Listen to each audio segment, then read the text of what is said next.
Hey guys, Eric here again. I'm working on this Toyota again. Story with the car, it's actually my girlfriend's dad's car. He has a motor route where he delivers newspapers in the morning, and his Toyotas are usually pretty good troopers. He's had this and it's got like 160,000 on it. And usually for duty like that, you can't get no better motor than these. These will go 500,000 miles, you take care of them. But, you know, all things considered, he didn't maintain it very well. The old VVT that came off of it, and a lot of the inside of the engine, you know, it was pretty black, pretty burnt. But I put a new one of them on it. I put a new timing chain on it, new tensioner, everything. And I kept getting a code. It was the P, this was after I was done with it. Because I figured, you know, while I could, oh, battery's getting low, but just to show you real quick, the code kept coming back. It's pending current history.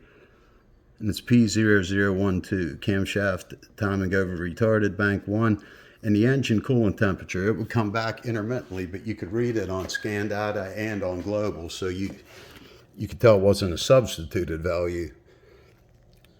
But under the service, this comes up too. It says P0012 may be sent when the foreign objects in the engine oil are caught in some parts of the system. The DTC will remain set even if the system returns to normal after a short time. Foreign objects are filtered out by the oil filter.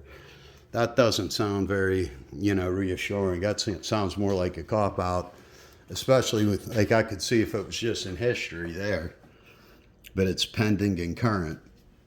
And where it got weird was 3 days ago when the car was back. I figured my next course of action, because before I was just, this was a very good engine to play around with some new gadgets.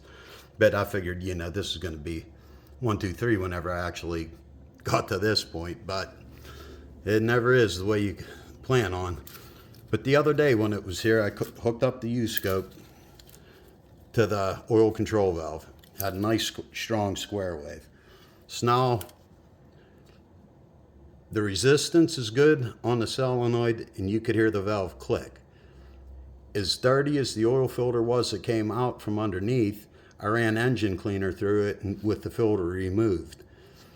And the oil's nice and clean. I checked the oil pressure with a manual gauge. It was getting a little over 13 at idle and 60 at about 2 grand. And these Toyota, the specs is very low. They don't need much oil. So the thing that was confusing was the other day I was getting that square wave here.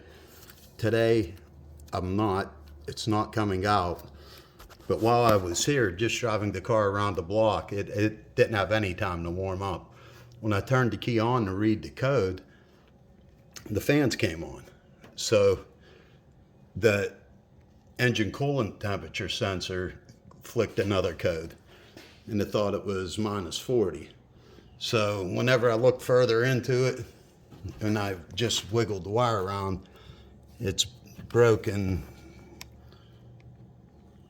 Right, if I could get into focus, right here, this wire, right where it comes out of the main harness, I could see the metal. But that's where I have to stop for today. I have a graduation to go to. I'm going to repair this. But tomorrow, the next logical course of action is if I don't know if the computer's shutting it down, because when I did clear the code, whenever it was just the camshaft position, I got the square wave back briefly. And then it went away again, but it's at the coolant temperature code. So are they related? They do not go into the firewall at the same place. But, you know, this is, you know, an older car.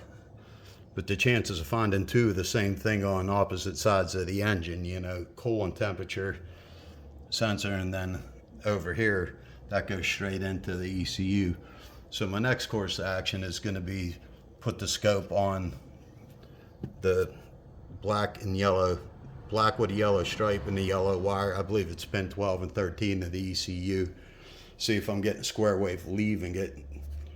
Try to eliminate the wiring in between. But all right, guys, thanks. I know people like to see things to completion, and this has been a learning experience for me in many ways. All right, thank every one of you for your input. I enjoy the comments, and I enjoy you guys helping me learn how to use this stuff. All right, thanks guys. Adios.